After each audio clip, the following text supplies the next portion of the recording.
Hello friends, मैं ममता चाहर आपके लिए लेके आई हूँ आज कुछ इम्पोर्टेंट आर्टिकल जो परीक्षा में बार बार पूछे जाते हैं। इन आर्टिकल को हम कोई ट्रिक इसलिए नहीं लगा सकते क्योंकि इनका कुछ इम्पोर्टेंट आर्टिकल की सीक्वेंस नहीं है। आर्टिकल की तो सीक्वेंस है, लेकिन हमें अगर सारे आर्टिकल याद नहीं कर सकते, हमें कुछ इम्पोर्टेंट आर्टिकल बार बार रिवीजन करने हैं जिससे वो याद हो सकें। और हर बार क्वेश्चन में इनमें से एक दो क्वेश्चन बन ही जाते हैं या स्टेटमेंट में ही पूछ लिए जाते हैं जिससे हम उस क्वेश्चन को सही कर पाते हैं। तो चलिए देखते हैं। इसको दो पार्ट में डिवाइड कर किया है मैंने। एक पार्ट में लेके आई हूँ, अभी एक पार्ट और लेके आऊँगी जिससे आपके इंपॉर्टेंट आर्टिकल सारे कवर हो जाएँ, क्योंकि अभी तक 468 आर्टिकल आ चुके हैं संविधान में, लेकिन मूल संविधान में 395 थे। तो अभी 468 आर्टिकल को तो हम याद नहीं कर सकते, जैसे कि ह्यूमन टेंडेंसी है, एक लिमिट होती है ना याद करने की हमारी भी। तो इस तरह से हम इसको लेके आए हैं। तो हम इम्पोर्टेंट आर्टिकल को देखते हैं।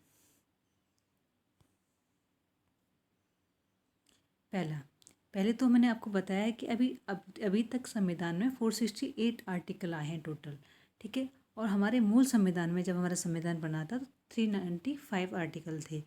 अब अभी जो आर्टिकल ऐड हुए हैं वो नंबर नहीं बढ़े उनके, लेकिन उन्हीं आर्टिकल में जैसे 395 का क, ठीक है, 45 का ए, 90 का ए, 19 का बी, 19 का सी, ठीक है, ऐसे ABC में या क ख ग में डिवाइड हो गए हैं। नंबर नहीं बढ़े लेकिन उनकी संख्या बढ़ गई है। ऐसे ही हमारी कितने अब संविधान के भाग कितने थे? 12 थे। अभी जो बढ़कर 22 हो चुके हैं संविधान संशोधन के द्वारा। पहले अनुसूचियाँ जो मूल संविधान में वो 8 थी, अभी वो बढ़कर 12 हो चुकी हैं। तो भाग कितने हो गए? 22 से 25 हो गए। और जो अनुसूची हैं वो 8 से 12 हो गई हैं। और हमारे जो अनुच्छेद हैं वो 468 से 395 से 468 हो गए, ठीक है। ये था थोड़ा बैकग्राउंड। अब मैं इम्पोर्टेंट आर्टिकल स्टार्ट करते हैं। आर्टिकल 2।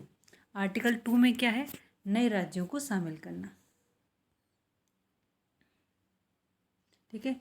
नए राज्यों को शामिल करना और नए राज्यों का गठन आर्टिकल 2 और 3 में है ये।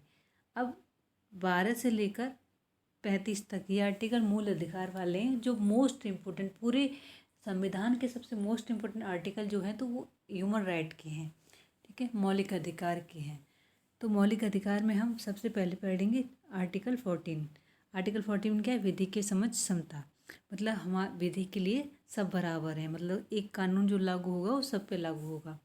अनुच्छेद 15, धर्म, मूल, वंश और जाति, लिंग अथवा जन्मस्थान के आधार पर विभेद पर प्रतिषेध, मतलब हम किसी के साथ भी भेदभाव नहीं कर सकते धर्म के आधार पर कि वो मुस्लिम है या वो हिंदू है, या वो लड़की है या वो लड़का है, ठीक है, या वो जाति, या ये नीची जाति का है या ऊंची जाति का है, या जन्म इसने इस देश में जन्म लिया है या इसने इस राज्य में जन्म लिया। इस आधार पर हम किसी के साथ विभेद नहीं कर सकते। तो 15 को कैसे याद रख सकते हैं? अगर हम थोड़ा सा ट्रिक लगाएं इसमें, तो 15 मतलब 5, तो 5 मूल तत्व हैं, जैसे धर्म, मूल, वंश, जाति और लिंग। कितने हो गए? 5। तो 5 मतलब 15। 15 अगर आर्टिकल आ गया तो ये हो गया धर्म, मूल, वंश, जाति। अनुच्छेद 16 लोक नियोजन में अवसर की समानता, मतलब लोक नियोजन मतलब पब्लिक जो भी सरकारी नौकरियां उनमें अवसर की समानता का अवसर दिया जाएगा। इसी में हमारा क्या होता है? रिजर्वेशन, यही मिलता है। आर्टिकल 15 और 16 में रिजर्वेशन की सुविधा दी गई है। आर्टिकल 70 अस्पृश्यता, मतलब अनटचबिलिटी। अनटचबिलिटी मतलब हम किसी के साथ छुआछूत नहीं कर सकते, जैसे कोई नीची जाति के होते हैं उनसे हम टच नहीं होते क्योंकि उन्हें हम निम्न श्रेणी का मानते हैं। तो अनटचबिलिटी वाले जो प्रथा है वो गैर कानूनी है, उस पर हमें सज़ा भी हो सकती है। SC/ST एक्ट लागू हो सकता है। आर्टिकल 18 मतलब उपाधियों का अंत, मतलब हमें कोई भी विशेष उपाधि से किसी को संबोधित नहीं किया जाएगा। किसी भी को भी अपनी उपाधियों का प्रचार प्रसार करने की अनुमति नहीं है। तो उपाधियों का अंत कर दिया गया है। पद्म भूषण, पद्म विभूषण, ये भारत में ये जो पुरस्कार दिए जाते हैं इनको हम एज एक सम्मान की तरह तौर पे देते हैं इन। और ऐसा कोई पहले जैसे दी जाती थी ना लॉर्ड वाले, जैसे महात्मा गांधी को दी गई थी, सरदार वल्लभ भाई पटेल को दी थी, जिसमें जलियांवाला बाग कांड हुआ था तो उन्होंने अपनी उपाधियों को लौटा दिया गया था। ऐसी अभी कोई उपाधि नहीं दी जाती। और कोई और देश भी हमारे देश को नागरिक को कोई उपाधि देगा तो पहले सरकार की अनुमति लेनी पड़ेगी। आर्टिकल 19 मतलब स्वतंत्र, right to freedom. Right to freedom मतलब right to freedom, right to मतलब बोलने का अधिकार, घूमने का अधिकार। इसमें 6 तरह का राइट आते हैं हमारे स्वतंत्रता में। बोलने का अधिकार, हमें आंदोलन करने का अधिकार है, शांतिपूर्वक आंदोलन करने का अधिकार है।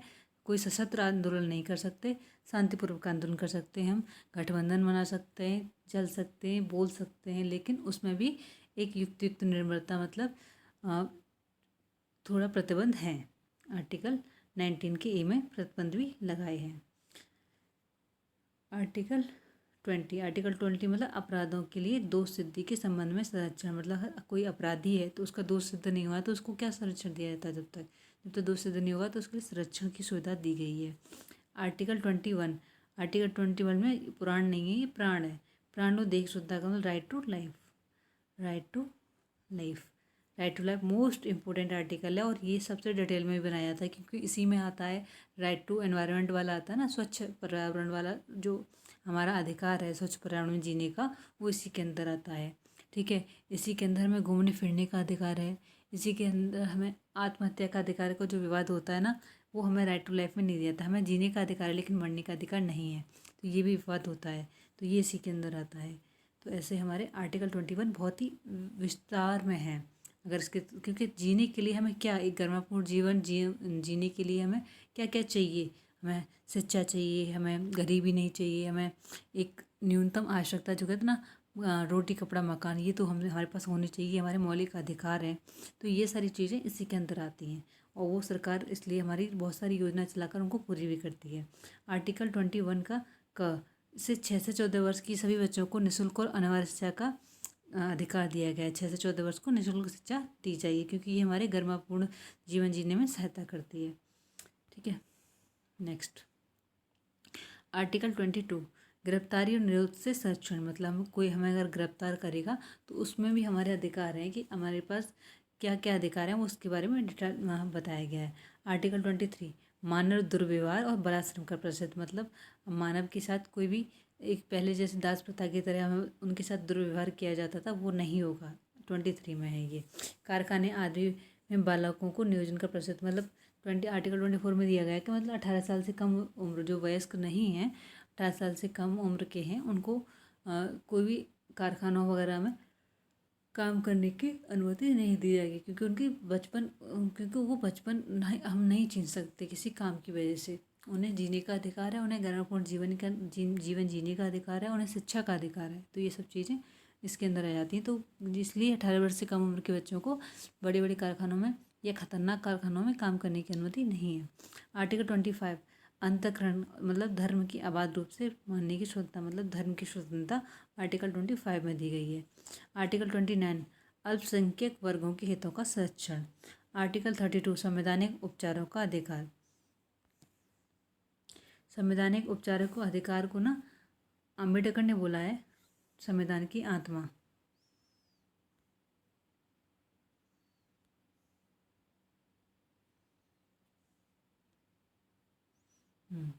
संविधान की आत्मा बोला है क्योंकि अगर हमारे पास अधिकार हैं और अधिकार अगर उल्लंघन होते हैं तो उसका उपचार करने का हमारे पास कोई वही नहीं है, तो वो उन अधिकारों की कोई वैल्यू नहीं है। तो अगर हमारे पास अधिकार हैं तो उनको उपचार कहाँ होंगे? सुप्रीम कोर्ट, ठीक है, हाई कोर्ट। तो ये हमारी इसलिए संविधान की आत्मा कहता है कि अधिकार तो दे दिया, इन अधिकारों का उल्लंघन होता है तो अपील कहाँ करेंगे? तो हम सुप्रीम कोर्ट और हाई कोर्ट में कर सकते हैं क्योंकि वो संविधान का संरक्षक बोला जाता है। सुप्रीम कोर्ट को क्या बोला जाता है? संविधान का संरक्षक।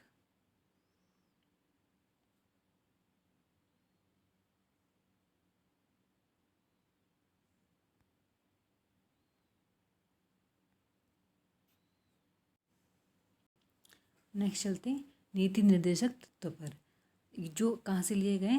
आयरलैंड से। नीति निर्देशक तत्व कहाँ से लिए गए? आयरलैंड। इसमें ये जो है 36 से 51 तक है, 36 से 51 आर्टिकल तक नीति निर्देशक तत्व हैं। आर्टिकल 30 में अभी 36 का इम्पोर्टेंट नहीं है ज़्यादा, 39 का मोस्ट इम्पोर्टेंट है इसमें, जो क्या बोलता है कि राज्य द्वारा कुछ नीति तत्व बनाए जाएंगे जिनको राज्य को पालन करना चाहिए। अनुच्छेद 39 के क में बोला गया है कि सामान्य और निःशुल्क विधिक सहायता देनी चाहिए, मतलब जो भी सहायता दी जा रही है वो निःशुल्क होनी चाहिए। तो ये नीति निर्देशक तत्व में बोला गया है। आर्टिकल 39 मोस्ट इम्पोर्टेंट है, ठीक है। अनुच्छेद 40 में ग्राम पंचायतों का गठन, ग्राम पंचायतों का गठन का जो प्रावधान किया गया था, नीति निर्देशक तत्व में बताती हूँ आपको क्या है। ये एक राज्य को दिए गए निर्देश हैं जिनको आधार बनाकर वो कानून बनाती है, लेकिन बाध्य नहीं है इसके लिए कि कोई इनको माने ही माने।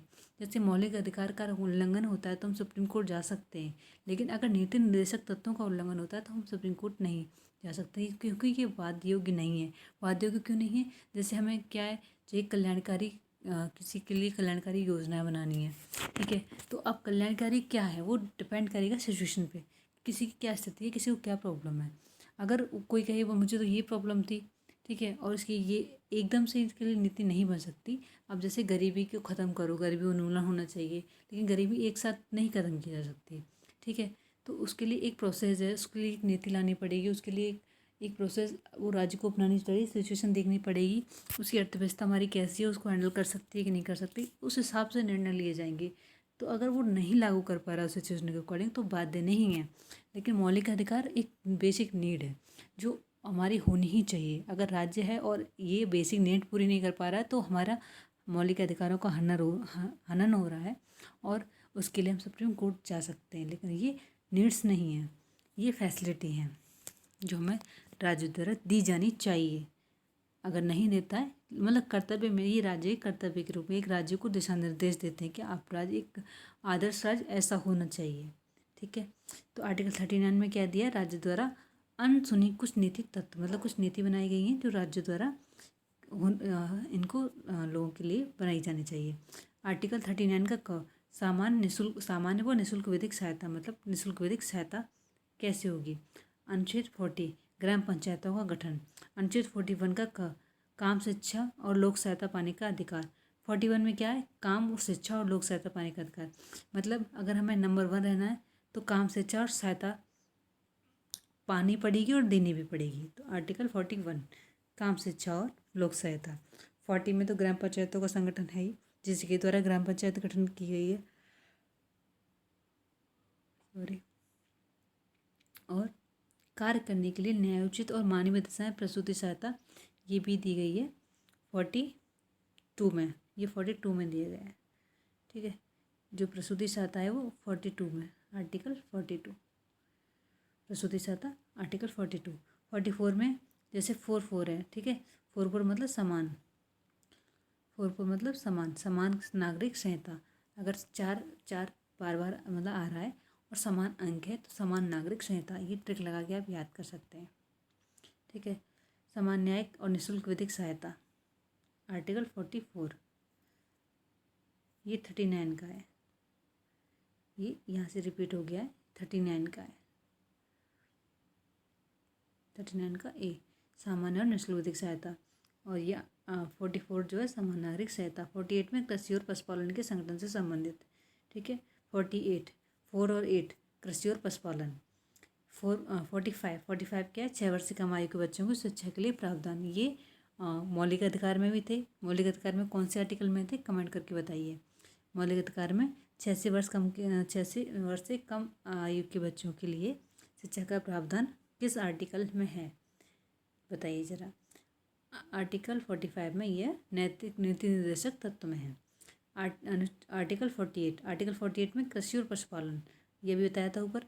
48 के कम है पर्यावरण का संरक्षण, मोस्ट इम्पोर्टेंट, पर्यावरण का संरक्षण 48 का क, 48 का पर्यावरण का संरक्षण। नेक्स्ट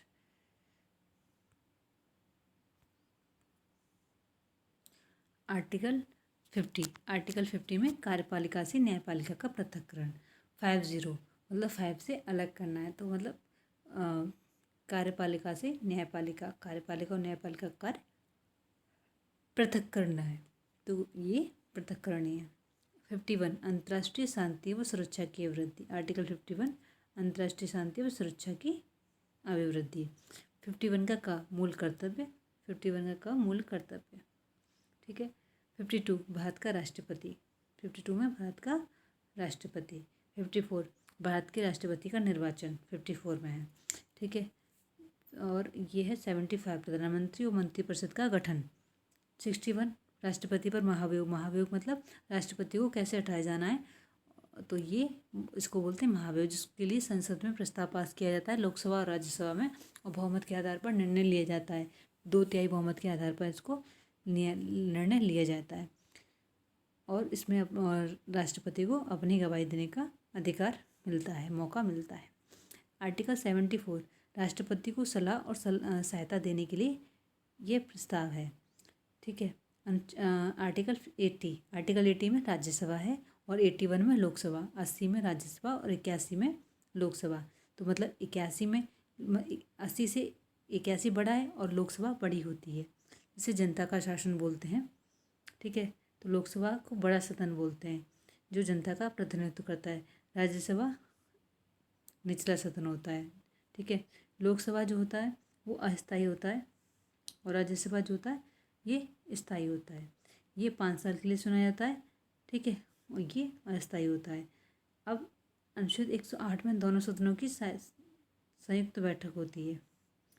ठीक है। अनुच्छेद 108 में दोनों सदनों की संयुक्त बैठक। आर्टिकल 110 में धन विधेयक आया। आर्टिकल 110 में धन विधेयक आया।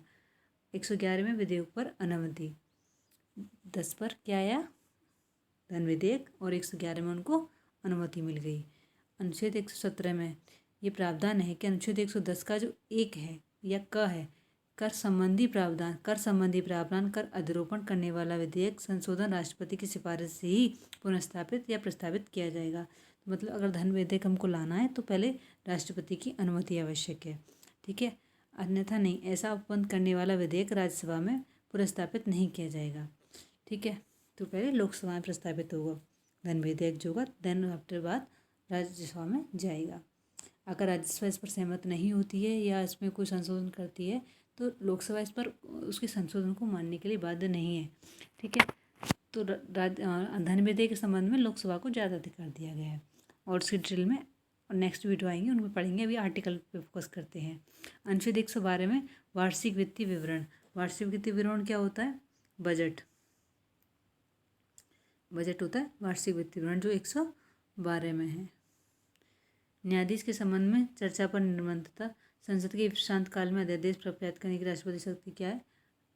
राष्ट्रपति की शक्ति अध्यादेश जारी करने की आर्टिकल 123 में। ठीक है। आर्टिकल 129 में अभिलेख न्यायालय। अभिलेख न्यायालय क्या होता है? सुप्रीम कोर्ट जो भी अपने बड़े बड़े निर्णय देते हैं उनका रिकॉर्ड होता है, उनको रिकॉर्ड करके सहज करके रखा जाता है। उनकी बेस पर ही हाई कोर्ट और जो अन्य न्यायालय हैं उनको ही फॉलो करते हैं, तो उनको बोलते हैं अभिलेख न्यायालय। ठीक है। ये आर्टिकल 129 में है।